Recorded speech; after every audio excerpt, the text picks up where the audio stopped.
Hey nerdies, it's Kathleenmms here, and I am finally doing my Q&A, only after about 7 months after announcing it. So better late than never, right? Let's go ahead and answer some of these questions. How did you get into games? I got into games, I think the same way a lot of people get into games. A lot of my family members played games. We often played N64 together, like Mario Kart and Donkey Kong. It wasn't until I got into about high school and college that I got into like hardcore gaming. When I got into college, I had a lot more free time than I had in high school, and I spent a lot of time playing games. I think that really started with Mass Effect. It kind of went downhill after that. I just really had this unquenchable thirst for games with really great story. And yeah, I occasionally played games throughout middle school and high school. I really loved playing this game called Shenmue when I was a kid. You looking for some of this? You stupid!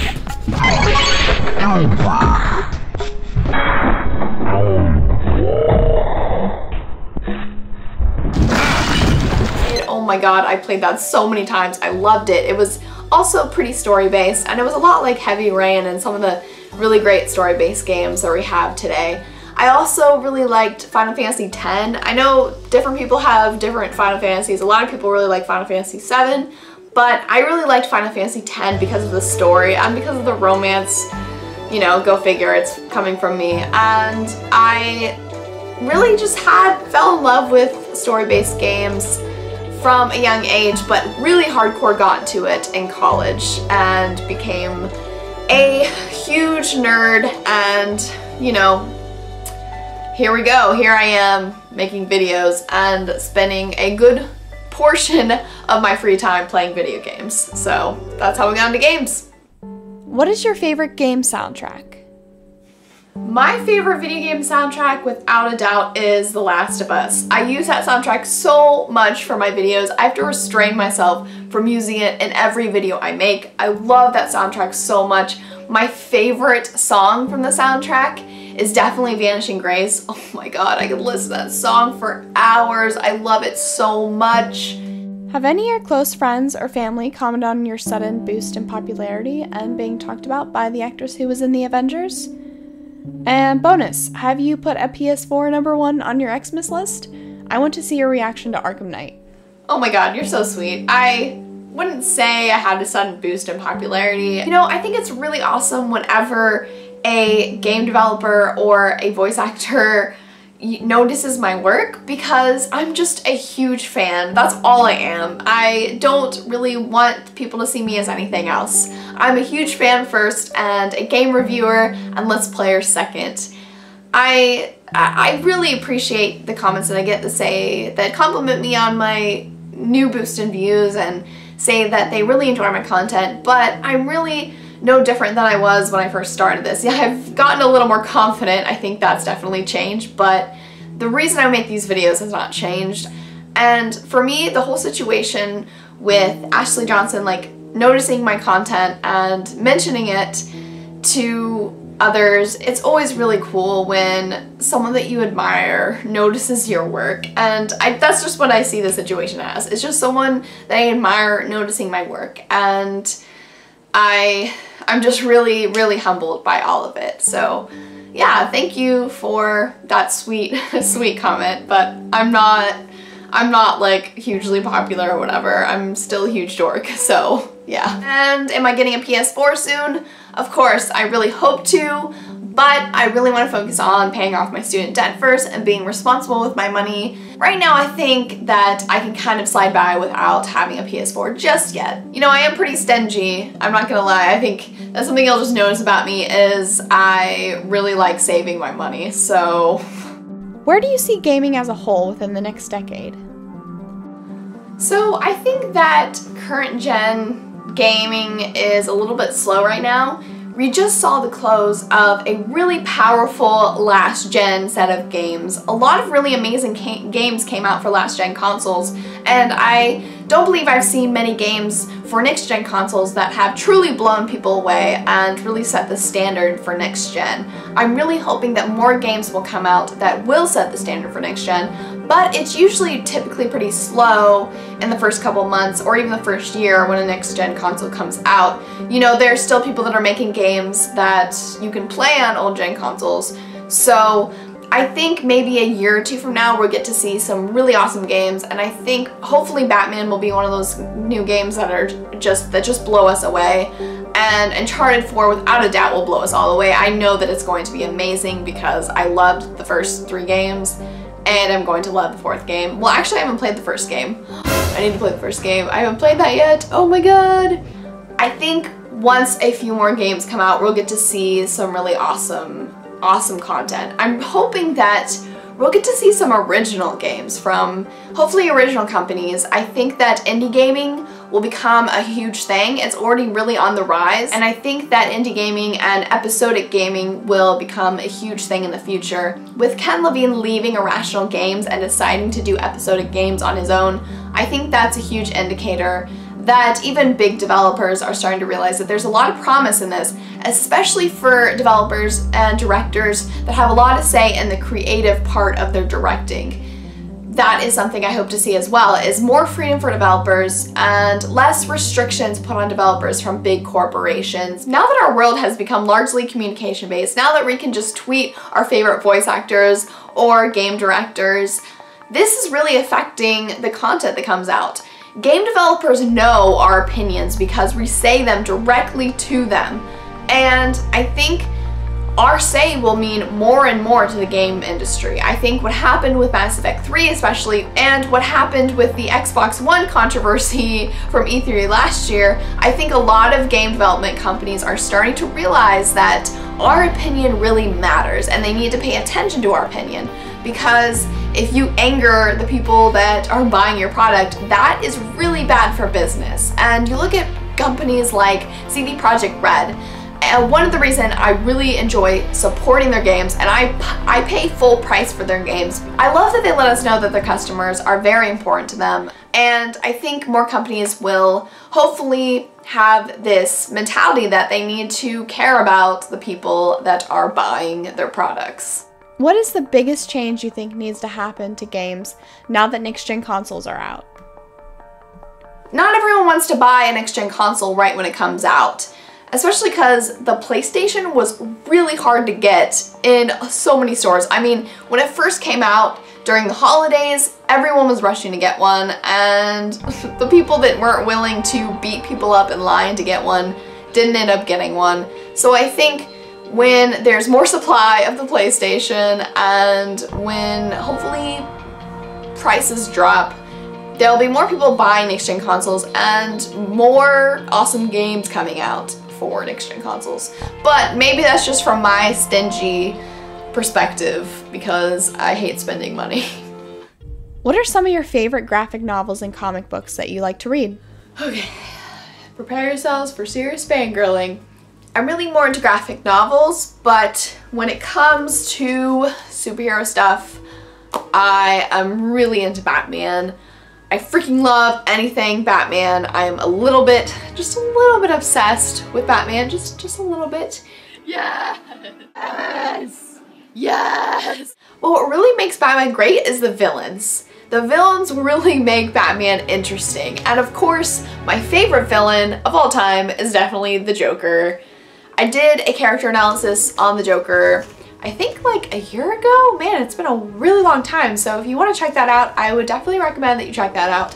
But that analysis was almost entirely based on The Killing Joke.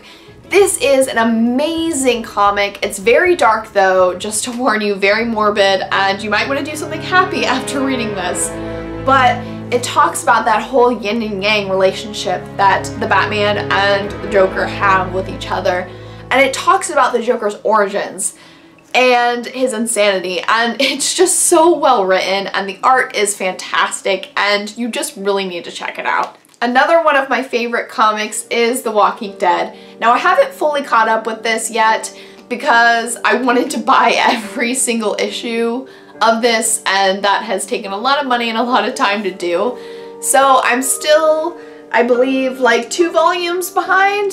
This is issue 19, or volume 19, that's the latest one I've been on, so I'm not on All Out War yet, but This comic is really good. Also another really dark comic. I guess I kind of have a fascination with dark stories. The great thing about The Walking Dead and how it revolutionized the zombie genre is that it's not about zombies. Zombies are really just a complication of this world. What it's really about is how evil humans become when they're faced with just really traumatic events and how much you devolve when you're faced with trauma. Something a little more uplifting, now that I just talked about those like depressing comics, there is Fables. This is my most recent comic that I've started to read. I believe I started reading this like a couple weeks ago? No, wait. A couple months ago. Yeah, whenever I started the Wolf Among Us Let's Play. But this, oh my god. So I started reading this like maybe 2 years ago, and I read the first volume and I was like, you know what, I don't get this. I don't really get why this is special.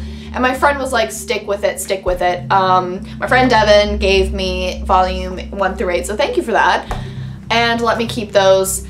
So I started reading it and I was like, okay. And then I started playing the game, and I think that's what really made me fall in love with Bigby. And as I started reading the comics, I was like, okay, yeah, I kind of really like this character. Then I got to volume 2 and things just started to get really, really interesting. And it keeps getting more interesting. If you stick with Fables, you think that it's good, but it gets really good.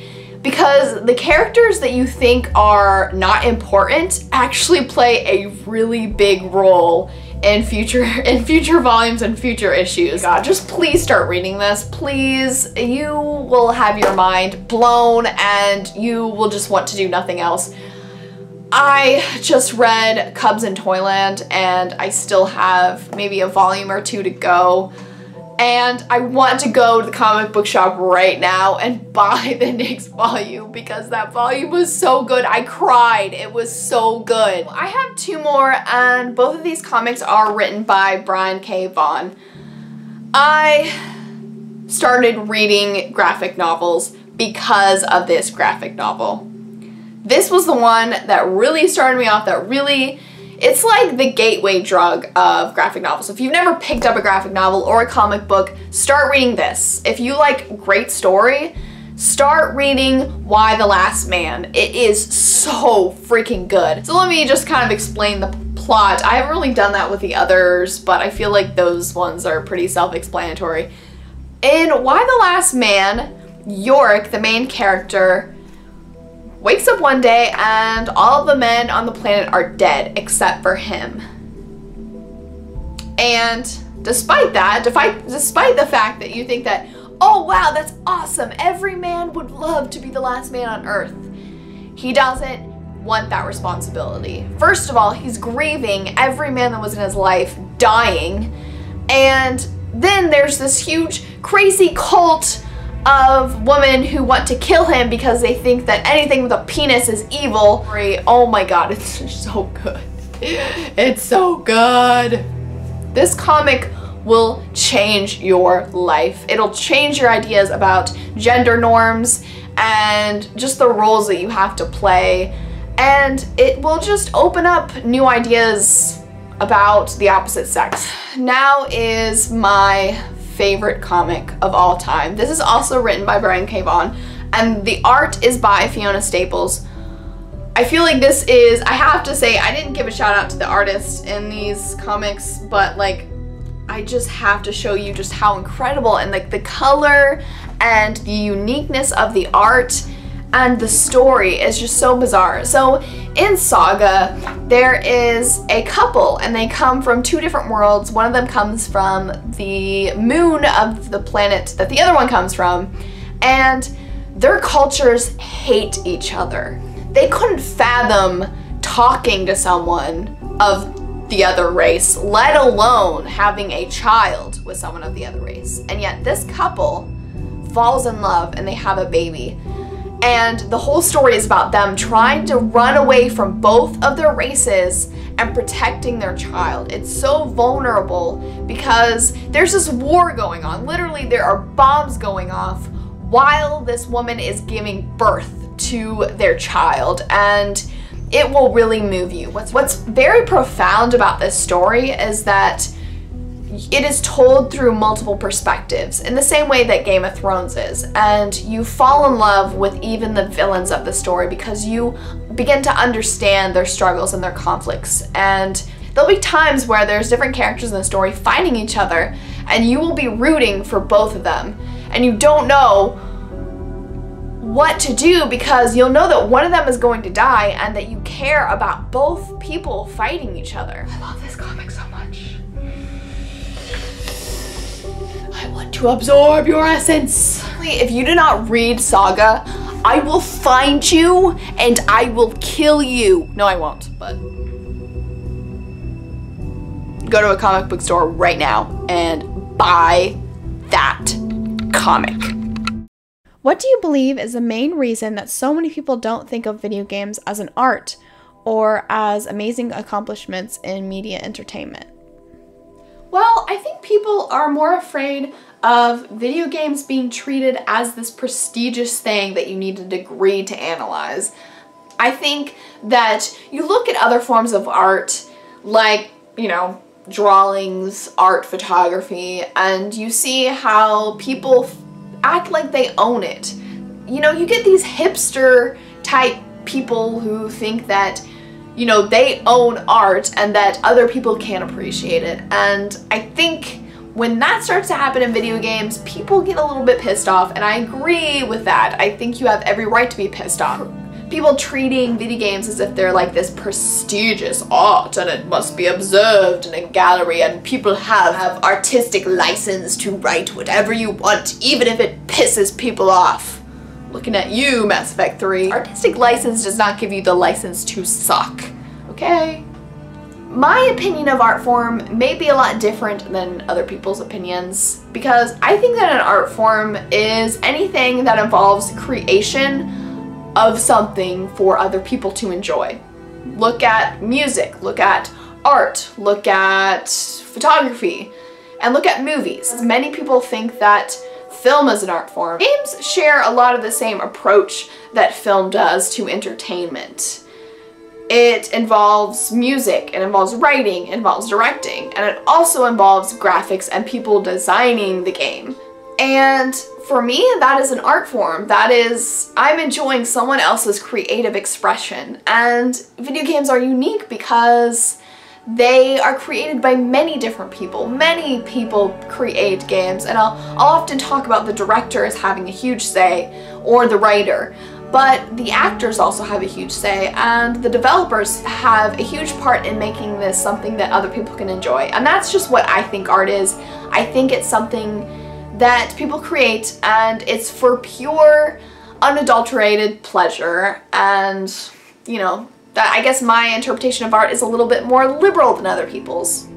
What do you see in games that attracts you and can't be encountered in any other form of art?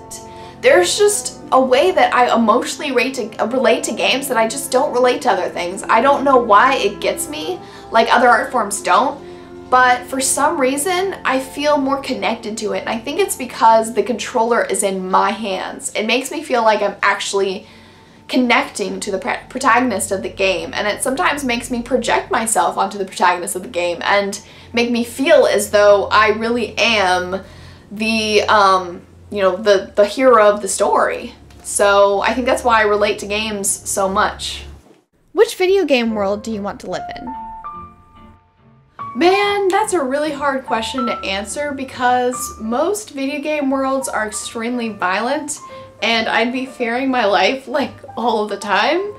But I would really like to go to Rapture pre-New Year's Eve, like right before it went to hell, just to kind of meet the really cool people that filled the streets of Rapture. I thought that Burial at Sea was really interesting, and getting to just kind of listen to some of the conversations that went along in Rapture before it went to hell was really fascinating. Plus, I love the fashion and the music of that time period, like from 40s till the 60s, till the early 60s. Oh my god, just jazz and old school music. I love Ella Fitzgerald, Billie Holiday, the Ink Spots. I love that type of music, and I like getting dressed up in really retro type clothing, and I think that's why I like cosplaying as Elizabeth so much, because I love the fashion of that period. Women were just all really gorgeous back then, and I think it would be really cool to visit. I also would just be dying to visit the world of Mass Effect. I really want to go to Novaria. I want to go to the Citadel so bad. I'd probably spend all my time in like the Citadel and places that were not so dangerous, although the Citadel is dangerous at times, but I'd stay in some like less dangerous areas. Question, ever think about starting a Twitch channel for occasional gaming occasions? I bet it'd be fun for you. Yeah. I mean, I've been asked this question a lot lately. I think I might. I will let you all know about that. If I do end up having a Twitch channel, what would you like me to play on it? What old game would you most like to see remastered? BioShock 1. Freaking, I was just thinking that as I started playing it. I was like, why have they not done an HD version of this yet? Because that would be freaking awesome. Now, someone put a reply on one of my Let's Play videos of that game saying that they are talking about making a remake of BioShock 1, like 2K is thinking about doing it, and I think that's a great idea. They should do it. I mean, I will throw my money at that. Shut up and take my money. Also, Mass Effect 1. I played Mass Effect 2 over 8 times. Yeah, I have a problem. So, ME4 was announced, and no Shepard this time. What do you hope to see in it? Some sorry ass? I should go. I mean, you pretty much answered my question. I just want to see the sorry ass. I mean, pretty much. No, I'm just kidding. I want to see all of the things that made Mass Effect great. I want to see great story with great crew that you can spend a lot of time talking to and earning the trust of. The Mako's gonna be back, which is cool, I guess. I just hope that there aren't too many missions with it if it sucks. I didn't mind the Mako in Mass Effect 1. I thought it was cool that it made the world seem larger. And if they're gonna do that again, if they're gonna bring back that whole exploration element of Mass Effect 1, I hope that they do it because I really miss the open world atmosphere of Mass Effect 1. I hope that they cut out a lot of the automatic dialogue and that they give us some actual options when we are engaging in dialogue. There was too much automatic dialogue in Mass Effect 3 and that really frustrated me. I don't even care too much what the story's about as long, or the setting or the timing, as long as they bring back all of those elements that really made the previous Mass Effect games really special. Okay, so after I finished recording this, I heard some more news about the game and I feel like this is really important and I need to include it in this video. So I heard that this game is going to take place during Shepard's lifetime but will not involve Shepard. So it's technically a prequel? Okay, let me just voice some of my concerns about this. I'm pretty disappointed about this because I was hoping to wash my hands of ME3's plot. I wanted a new story that didn't have any connection to the inevitable disappointing end of Mass Effect 3. Also, I doubt this game will carry on to a next game since it's technically a prequel. There probably won't be any more games with the protagonist of this particular game. I was also hoping for a new villain and a new time period, but I guess we're still stuck in this Reaper mess. But it's really too soon to judge. I'm just voicing some of my concerns, and I won't really know if any of this is true until I get more news on this. So I'm just gonna cross my fingers and wait to hear more. So I've covered a lot of your questions, and I just want to thank you all for leaving me the questions, and I just want to thank my new subscribers.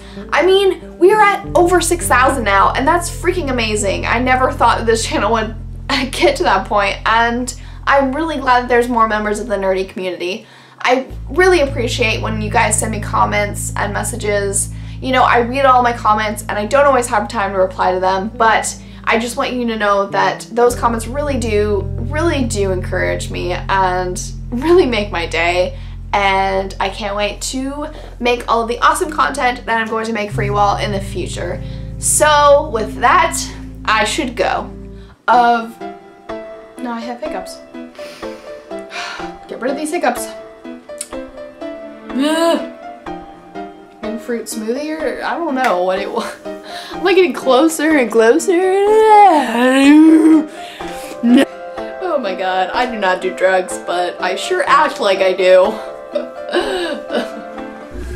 It's that the challenges that you face as a female gamer are very different than the challenges you face as a male gamer. You are subject to a lot of hardships that are quite rare for male gamers to experience. There is always a lighthouse, there is always a city, and there is always a man.